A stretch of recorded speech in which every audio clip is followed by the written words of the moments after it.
नमस्कार दोस्तों, मेरा नाम मुकेश कुमार और आप देख रहे हैं संजीवनी हेल्थ सॉल्यूशन।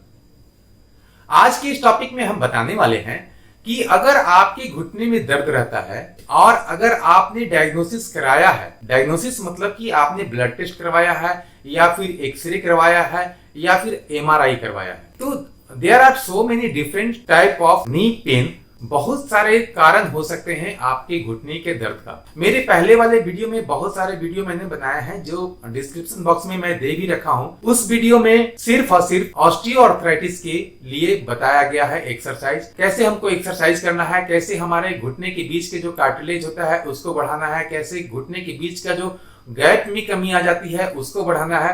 इन सारी प्रॉब्लम को हम ऑस्टियोआर्थराइटिस कहते हैं। उसके लिए सक्सेसफुल एक प्लेलिस्ट है जिसमें हजारों लोगों का ठीक हुआ है।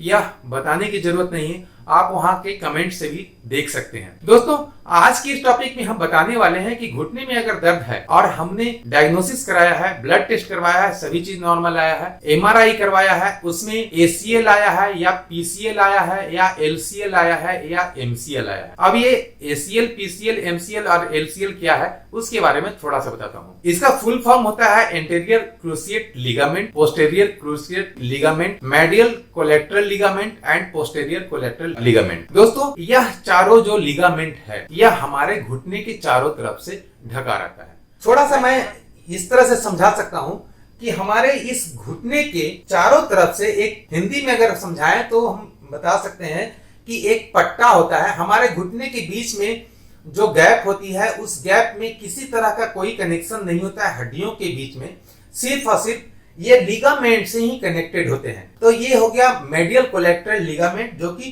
टिबिया से लेकर के हमारा फीमर तक होता है, और यह दाहिने तरफ जो होता है यानी कि लेटरल भाग में होता है वो लेटरल कोलेटरल लिगामेंट कहलाता है, जिसको हम लोग एलसीएल कहते हैं। यह एमसीएल हो गया। नीचे से यानी कि दोनों हड्डी के बीच में दो लिगामेंट होता है, एक एंटीरियर क्रूसिएट लिगामेंट और एक posterior cruciate ligament. Anterior cruciate ligament को हम एसीएल कहते हैं, पोस्टीरियर क्रूसिएट लिगामेंट को हम पीसीएल कहते हैं। दोस्तों, तो ACL, PCL, MCL and LCL, इन चारों में अगर किसी भी तरह से इंजरी होता है, इंजरी मतलब कि इंटरनल इंजरी भी होता है या फिर बाहरी इंजरी होता है, अगर हम गिर गए हैं तो हमारा पीसीएल या एमसीएल टूटने का डर रहता है। वह पट्टा हम कह सकते हैं उसे। एक हिंदी में अगर हम समझाएं तो एक पट्टा जो इंटरनल पार्ट में होता है उसे एमसीएल कहते हैं, जो लेटरल पार्ट में होता है उसे एलसीएल कहते हैं, और अंदर से दो पट्टा होता है जो कि हमारे दोनों हड्डियों के बीच को जोड़ता है, उसे एसीएल और पीसीएल कहते हैं। तो एसीएल में क्या होता है? एसीएल इंजरी उसे कहते हैं कि जब हम कभी चल रहे हैं और एकाएक अचानक मुझे दाहिने मुड़ने के लिए हुआ, लेकिन मैं अपना पैर पे भार रख दिया और दाहिना मुड़ गया, तो मुझे एसीएल होने यानी कि जो एंटीरियर क्रूसिएट लिगामेंट है उसमें क्रैम्प आ गया, उसमें ट्विस्ट आ गया। तो वहां पर से भी पूरा का पूरा पट्टा टूटा नहीं है, लेकिन वह जो उसके कुछ छोटे छोटे पार्ट्स होते हैं यानी कि जो फाइबर होते हैं उसमें अगर किसी भी तरह से इंजरी हुई है तो अचानक मुझे उसमें से दर्द होना शुरू हो जाएगा और मुझे लगेगा कि मुझे भी घुटने का प्रॉब्लम शुरू हो गया। दोस्तों, यह एसीएल में प्रॉब्लम अगर होता है तो 2-3 स्टेज इसका भी होता है। अगर थोड़ा बहुत अगर हुआ है प्रॉब्लम, सिर्फ खिंचाव हुआ है या थोड़ा बहुत अगर फाइबर का कटिंग हुआ है, ट्विस्ट हुआ है उस कंडीशन में, या फिर ज्यादा ट्विस्ट हुआ है उस कंडीशन में, और एक कंप्लीट ट्विस्ट हो गया यानी कंप्लीट टूट गया है पट्टा, तो वह कंडीशन में, तो पहला और दूसरा कंडीशन में तो हम उसे बचा सकते हैं एक्सरसाइज के माध्यम से। एक्सरसाइज कैसे होगा नहीं होगा वह तो मैं अगला वीडियो में बताऊंगा, क्योंकि एसीएल, पीसीएल, एमसीएल और एलसीएल बहुत ही बड़ा सब्जेक्ट है। इससे मैं पार्ट बाई पार्ट करके समझाऊंगा, तब आपको समझ में आएगा। कभी कभी हमारे व्यूअर यह गलतियां कर बैठते हैं कि मैंने घुटने का ऑस्टियोआर्थराइटिस के लिए एक्सरसाइज जो बताया है उसे वह करके कुछ तो बेनिफिट मिलता है, जो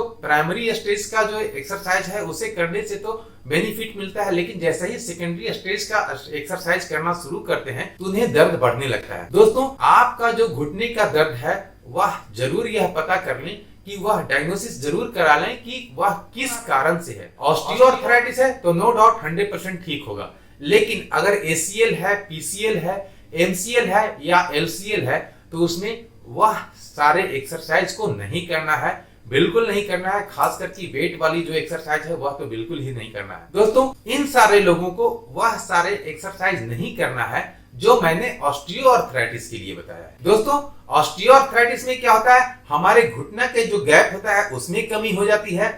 घुटना के बीच के गैप के कमी होने की वजह से वो जो अंदर गद्दी होता है जिसको हम लोग मेनिस्कस कहते हैं उसमें फट जाता है, या फिर बीच में जो कार्टिलेज होता है वह कम होने लगता है, उसको हम ऑस्टियोआर्थराइटिस कहते हैं। उसके लिए वह सारे एक्सरसाइज है जो मैंने पिछले वीडियो में बना के रखा है। लेकिन एसीएल के लिए, पीसीएल के लिए, एमसीएल के लिए और एसीएल के लिए मैं अगले वीडियो में बताऊंगा, ताकि आप सही से समझ सकें और उसे करें तो 100% आपका एसीएल ठीक होगा। तो दोस्तों, आज के वीडियो में मैं यह सिर्फ बताना चाह रहा हूं कि हमारा, फिर से एक बार मैं बताना चाह रहा हूं कि हमारा जो घुटना है, यह दोनों नीचे में 2 हड्डियां होती है जिसको टिबिया और फिबुला कहते हैं। ऊपर में एक हड्डी होती है जिसको हम फीमर कहते हैं। ऊपर में एक पटेला होता है, पटेला भी होता है तो एक लिगामेंट से कनेक्टेड होता है जो फीमर पैटेलोफेमरल लिगामेंट कहलाता है। और नीचे में जो वह कनेक्टेड होता है पटेला, वह टेंडन कहलाता है, पैटेलो टेंडन। तो यह टेंडन से कनेक्टेड होता है।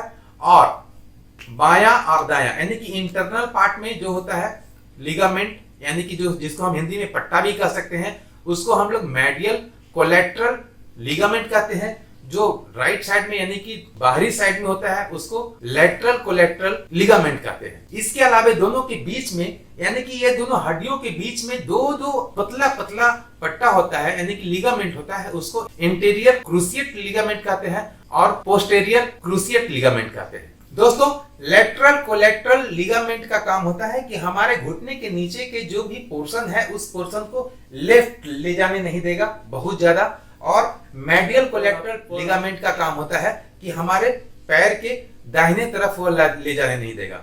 और इंटरनल में जो एसीएल है और पीसीएल है उसका काम होता है कि हमें कितना दूर तक आगे लिया जा सकता है और कितना दूर तक पीछे ले जाया जा सकता है। यह चारों लिगामेंट का काम यह होता है। अगर इसमें बहुत सारे व्यक्ति हैं जो कि खेल कूद में रुचि रखते हैं, तो उनके लिए जो कभी कभी इंजुरी होता है वह एसीएल होता है, पीसीएल होता है, इन सारी इंजुरी होता है तो उनके लिए अलग एक्सरसाइज है। बहुत सारे वृद्ध व्यक्ति होते हैं या फिर जो आफ्टर 50 या 55 हमेशा मॉर्निंग वॉक जाया करते थे, अचानक से उनके पैर में, घुटना में दर्द होने लगा। क्यों? क्योंकि कभी होता है कि वॉकिंग कर रहे हैं, कोई पीछे से आवाज दे दिया, लेफ्ट से आवाज दे दिया या कोई कहीं से भी आवाज दिया, मैं डायरेक्ट उस पोजीशन में मुड़ गया, उस कारण भी हमारे यह एसीएल होने का चांस होता है, एसीएल इंजुरी होने का चांस होता है। क्योंकि वह पैर पर भार जितना था, जिस मूवमेंट में था उस मूवमेंट में नहीं रह करके हम अपने शरीर को दूसरा मूवमेंट में ले आए, इस कारण एसीएल इंजुरी होता है।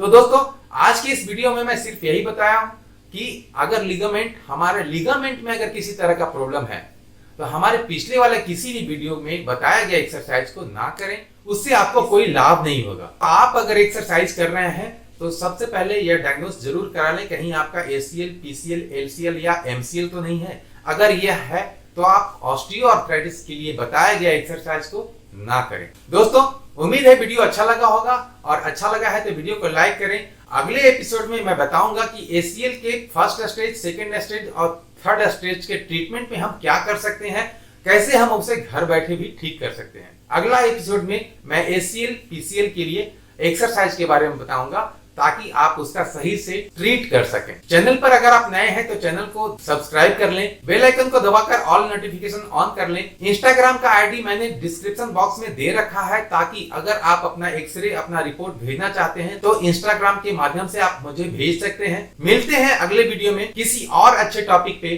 तब तक के लिए जय हिंद, जय भारत।